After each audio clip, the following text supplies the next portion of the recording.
Hello everyone, welcome to Wise Walk. Today, we bring you an extraordinary testimony from a young woman who was in a coma for 16 hours. During that time, she went to hell and witnessed many Christian women there because of some sex positions. I understand that some may argue that sex positions are not a sin because they're not explicitly mentioned in the Bible. While that may be true, her testimony sheds light on how some choices led certain Christians astray. Her journey will challenge your beliefs about holiness, marriage, and the spiritual dangers we often overlook. I'm about to share her testimony exactly as she sent it to us. But before I begin, please take a moment to like, share, and subscribe to our channel if you haven't already. Now, let's dive in. Listen closely as I read her account. Hello, my name is Katarina. I am 30 years old, originally from Poland, but now I live in Chicago. If you had met me before last year, you would have seen someone who thought she had life all figured out. I grew up in Poland but moved to the United States because of my boyfriend, who is American. Since moving here, we've faced a heartbreaking journey. I've experienced a series of miscarriages. Despite trying numerous times to have a child, we've been unsuccessful so far. What happened to me last February was the Lord's mercy that brought me back to life. The Lord gave me a second chance to live again on this earth. My life took a tragic turn when I became pregnant. I was overjoyed, dreaming of holding my baby, whispering lullabies, and cherishing every moment of motherhood. But those dreams were short-lived. One day, without fully understanding the consequences, I accidentally took the wrong medication. Because of everything I had gone through with my previous pregnancies, I was determined to protect this one and avoid another miscarriage. I had been taking medication to support this pregnancy, but that single mistake changed everything. What followed was the most painful heartbreak of my life. I lost my baby. It felt as though my heart had been ripped apart, leaving an emptiness that no words can describe. I cried endlessly, blaming myself for what had happened. The guilt consumed me, and I found myself questioning God. Why would He allow something so painful? Why me? As if the loss wasn't enough, my body began to shut down. The physical pain was unbearable, but it faded in comparison to the agony in my soul. Then, without warning, I slipped into a coma. For 18 hours, I was completely unconscious in the hospital. But while my body lay lifeless on that hospital bed, my soul embarked on a journey that I could never have imagined, not in my worst nightmares. What I experienced during those 18 hours was more real than anything I've ever known. It wasn't a dream or a hallucination.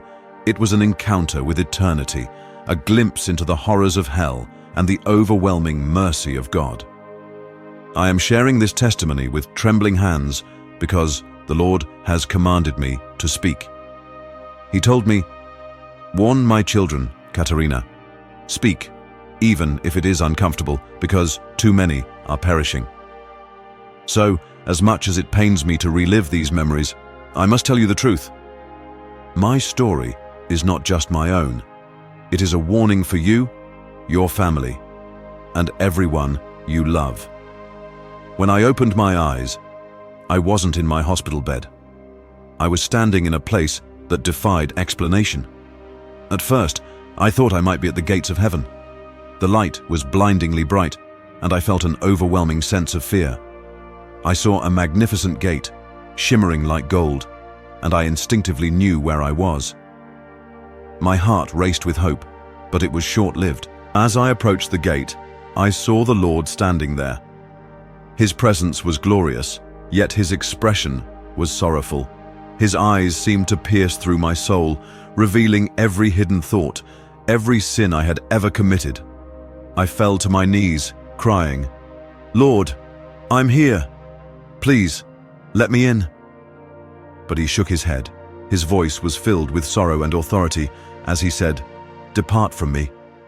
You cannot enter." I was stunned. My mind raced. I pleaded, "But Lord, I believed in you." I prayed. Tears streamed down my face as I begged for mercy. But he looked at me with eyes that carried both love and judgment. He said, "You have called me Lord, but you have not lived in complete obedience. Your sins have not been confessed, and your heart has followed the ways of the world. You defiled what I made holy. Depart from here." Before I could say another word, a deafening roar filled the air. Suddenly, a fierce wind came from nowhere. It was cold and dark, yet it burned like fire against my skin. I screamed as the wind wrapped around me, pulling me backward with an unimaginable force. I was thrown down into darkness, falling faster than I thought possible. My surroundings changed in an instant, and I found myself in a place I can only describe as the pit of hell. The darkness was alive, thick and suffocating. The heat was unbearable, and the air was filled with the most horrible sounds: screams, wails, and gnashing of teeth. The ground beneath me felt like burning coals, yet I couldn't escape. The smell of yellowish and rotting flesh was so strong it made me choked. I was utterly terrified. I cried out, "Why am I here? Lord, please save me. I don't belong here." My voice was drowned out by the chaos around me. Suddenly, scenes of my life flashed before me. I saw moments I had ignored the Lord's warnings, things I had brushed off as harmless or unimportant. One of the most shocking revelations was about sexual sin. I thought I was safe as a married woman because my boyfriend and I got married in court before moving to the United States. But the Lord showed me how I had defiled the sacredness of marriage. I had allowed worldly influences, books, movies, and ideas to shape what should have been holy. I had engaged in practices that were detestable in God's sight. Practices I thought were permissible because I was married. But God revealed that these acts were not born of love or purity, but were rooted in lust and corruption. I was shown how demons rejoiced every time I indulged in these things, ignorant of their origins. I saw how these practices had opened doors for darkness in my life and even my marriage. I wept bitterly as I realized my ignorance had led me here. The torment was unrelenting. I felt the weight of every sin, every compromise, and every ignored warning. The voices of demons teased me, accusing me of the very things I thought were innocent.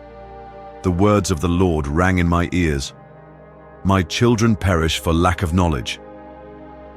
I felt utterly hopeless. The realization hit me hard. If I remained here, there would be no way out, no second chances, no mercy. I was surrounded by souls crying out for deliverance, yet there was none.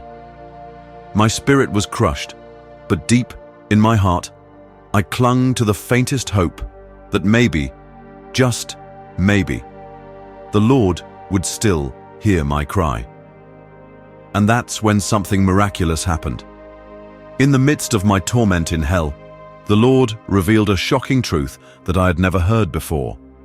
I saw demons dancing and laughing, rejoicing over people who indulged in erotic literature, novels, magazines, and books like the Kama Sutra. These demons were horrific and filled with joy as they celebrated the corruption of souls. In fact, I love reading novels, and most especially books like the Kama Sutra, and always practice all the sex positions in the book with my husband. The Lord spoke to me in a voice that was filled with sorrow, but also authority. He said, "These books and writings are inspired by demons to corrupt marriages and lead my children to destruction. Burn them, throw them away, and do not touch them. They are cursed, and those who read or practice what is in them are bringing a curse upon themselves." I was speechless by what I was shown. I had always thought that what a married couple did in their private moments was their business. I believed there was no harm in exploring ideas to spice up a marriage. But the Lord revealed the devastating spiritual consequences of such actions. I was shown the origins of these practices. The Lord said, "These sexual positions, even when practiced in marriage, are unholy because they were revealed to a so-called guru by a tantric goddess, a demon." My heart sank as I realized that what I had thought was innocent and private was actually part of a demonic agenda to defile the sacredness of marriage. Even though there is no scripture in the Bible that explicitly specifies certain positions in lovemaking, the Lord made it clear to me that holiness must govern every aspect of our lives, including the marriage bed. He said, "Marriage is honorable and the bed undefiled, but these acts were introduced to pollute the marriage bed. They are rooted in lust and corruption, not love or purity. My children are going to hell because they innocently follow these practices, not knowing their origin." I was shown scenes of married couples unknowingly opening doors to demonic influence in their homes by engaging in practices inspired by these books. I saw spirits of lust and discord entering their lives, bringing strife, infidelity, and destruction. The demons mocked them, saying, "They think they're just having fun, but we own them now." The Lord also revealed to me how these books and magazines, seemingly harmless to the world, carry a spiritual weight. They are cursed, not just because of their content, but because of their intent. Their purpose is to normalize sin, erode godly values, and lead people into bondage. He said, "These writings have defiled my people. They have turned what I created to be pure and holy into something evil.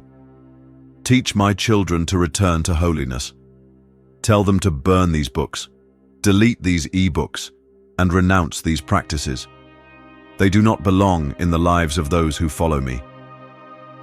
I wept bitterly as I realized how many of God's children, including myself, had been deceived. I thought about the countless homes where these materials sat innocently on bookshelves or devices, unaware of the curse they carried. The Lord's voice broke through my grief, saying, "Warn them, Katerina. Speak the truth, no matter how difficult. Many are perishing because they do not know."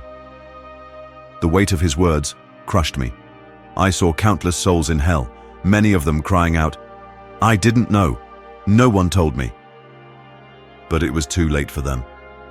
The Lord's heart was broken, and he said, "I cry for my children who perish for lack of knowledge.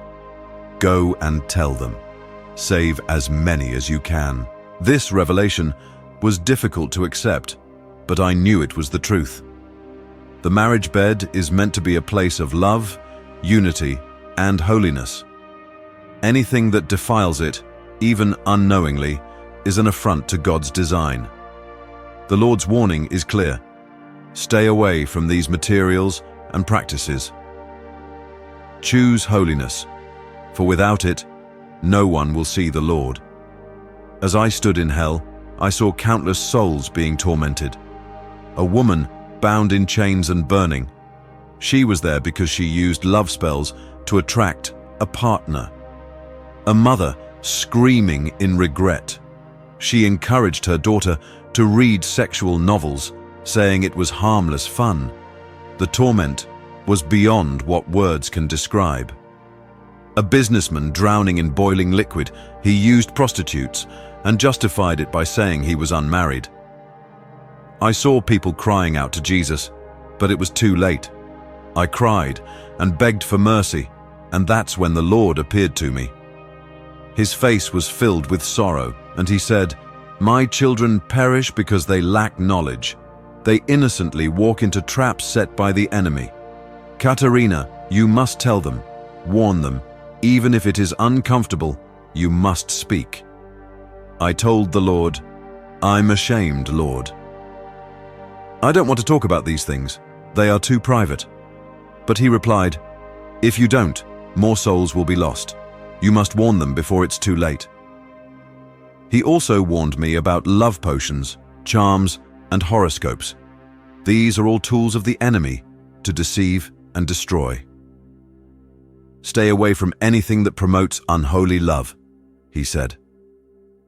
After 18 hours, I woke up from the coma. The doctors were amazed because they thought I wouldn't survive. But I knew it was the mercy of God. He gave me another chance, not just to live, but to share this warning. I've thrown away everything in my house that could open a door to the enemy: books, magazines, movies, and even certain songs. I now live to please God, and I urge you to do the same. Please, take this message seriously. Hell is real, and so is the judgment of God. Do not be deceived by the enemy. Stay holy and pure in every area of your life, including your marriage.